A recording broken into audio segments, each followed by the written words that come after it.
여러분 안녕하세요. 닥터조 자연치유TV의 조병식 원장입니다. 오늘은 렉틴에 대한 이야기를 좀 할까 합니다.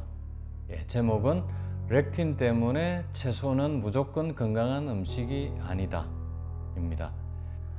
채식 찬미론자인 제가 이제 늘 여러분들 치유를 위해서 채식을 하시라 이런 말씀을 드리는데, 이 렉틴 문제로 또 현미가 문제가 있다, 건강에 좋지 않다, 이런 말들이 많이 있어서 여기에 대해서 말씀을 좀 드릴까 합니다. 그래서 오늘 제목은 그렇기도 하고 그렇지 않기도 합니다. 우선 이제 이 렉틴에 대해서 먼저 살펴보면요, 이걸 플랜트 패러독스라고 이야기를 합니다. 플랜트 식물이죠. 패러독스, 우리말로 모순, 역설 이런 뜻입니다. 그래서 이 식물의 이 렉틴이 꽤 존재를 합니다. 이것은 이제 자신을 보호하기 위한 무기로 만드는 일종의 끈적한 식물성 단백질입니다. 이게 이제 우리가 먹었을 때 세포막에 엉겨 붙어서 세포 활동이나 내분부 기능을 방해할 수 있고요. 그래서 자가 면역 질환이나 염증을 야기할 수 있는 것으로 되어 있습니다. 그리고 이게 이제 장에서 영양소가 흡수되고 독소가 걸러지는 걸 방해하고요. 장내 미생물 균형을 깨뜨려서 장누수를 일으키는 것으로도 알려져 있습니다. 그래서 이 이제 채식이 다 좋은 것만은 아니다, 그런 이야기들도 하는 거죠. 특히 이제 이 옥수수나 완두콩 같은 경우가 비만을 야기합니다. 이것도 역시 렉틴 문제입니다. 이게 이제 면역 체계를 교란시켜서 싸우기 에너지를 비축시킵니다. 이것 때문에 체중이 증가되는 거죠. 우리가 이제 면역이 교란이 되면 우리가 필요할 때 써먹을 에너지가 또 비축을 하게 되거든요. 그래서 이제 체중이 증가하는 또 그런 문제를 야기할 수 있다라는 거죠. 먼저 이제 렉틴이 이제 여러 문제가 된다고 말씀을 드렸는데, 먼저 렉틴이 적은 음식부터 살펴보면요, 아예 렉틴이 없는 식물은 거의 찾아보기 어렵고요.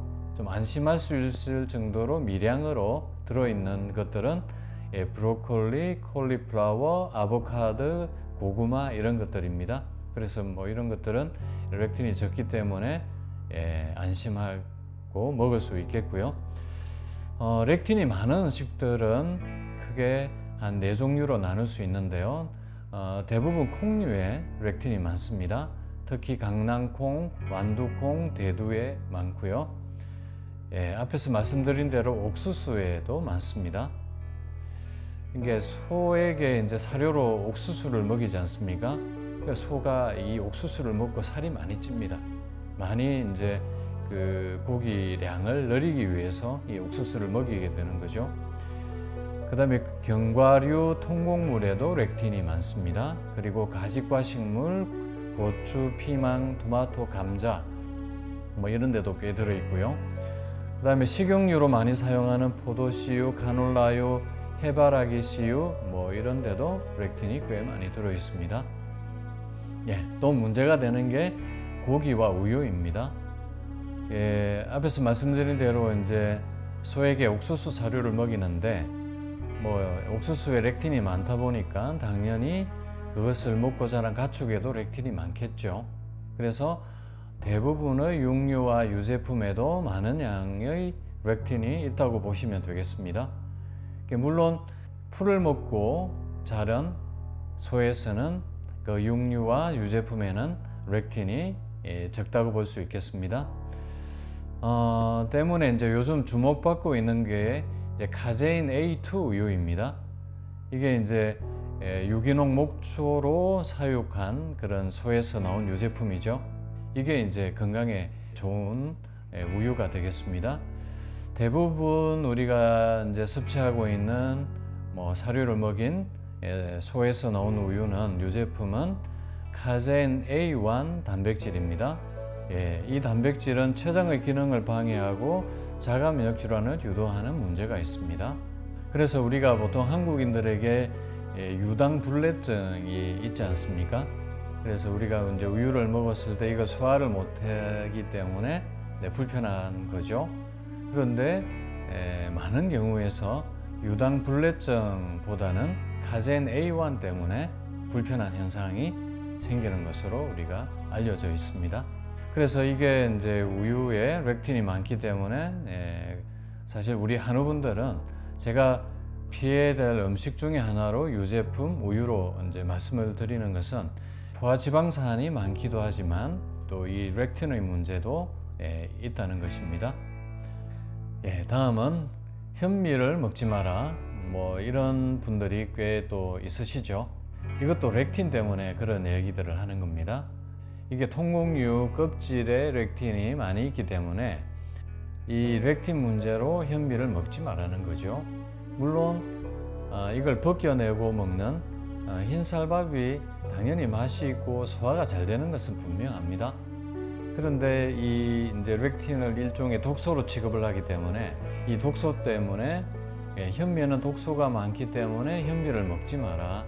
뭐 이런 얘기들을 하는 거죠.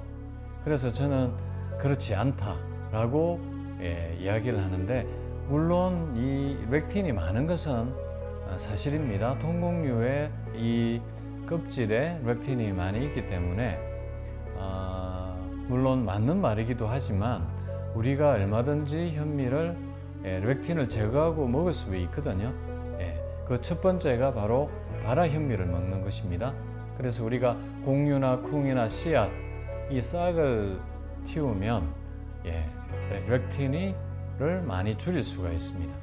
그래서 발화로 렉틴을 없앨 수 있기 때문에 발화 현미를 저희가 또 먹고 있고요. 또 현미를 드실 때는 발화 현미를 드실 것을 권해드립니다. 그리고 렉틴을 없앨 수 있는 또 하나의 방법이 있습니다. 압력밥솥에 밥을 하는 것입니다.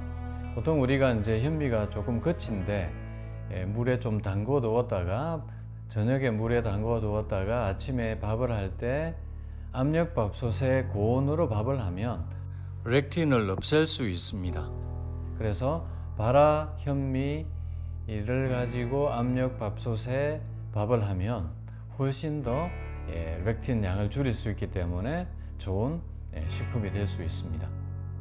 그리고 또 하나는 발효식품입니다. 발효를 하면 또 렉틴을 줄일 수가 있습니다. 그리고 이제 콩 같은 경우에도 이제 렉틴이 많은데 물에 충분히 불리면 또 렉틴을 제거할 수 있습니다. 그래서 한 10시간 정도 이렇게 물에 불리시면 되겠습니다. 그리고 렉틴은 백해무익한 독소가 아닙니다. 렉틴의 또 좋은 효과가 있기 때문이죠. 항암과 독성 물질 배출, 면역력 강화와 같은 그런 효능도 가지고 있고요. 그래서 이게 절대적으로 독성 물질이라고 규정하기는 어렵다는 것입니다. 그리고 이 개인 차이가 있기 때문에 렉틴에 또 되게 예민하신 분들은 당연히 이 렉틴에 조심을 하셔야 되겠고요. 그렇지 않은 분은 크게 또 문제가 되지 않다는 겁니다. 그래서 이 렉틴을 지나치게 의식하기보다는 저는 오히려 더 영양학적인 가치에 더 무게를 둡니다. 그래서 통곡류, 채소 과일도 껍질째 드셔라, 이렇게 말씀을 드리는 거죠. 그리고 이게 껍질째 먹었을 때 불편하신 분들은 당연히 좀 벗겨내고 먹거나 말씀드린 것처럼 발효를 해서 먹거나 고열로 열에 조리하는 과정에서도 우리가 많이 줄일 수 있기 때문에 조리를 해서 드시거나 또 싹을 틔워서 드시거나 이런 방법을 이용을 하시면 되겠습니다.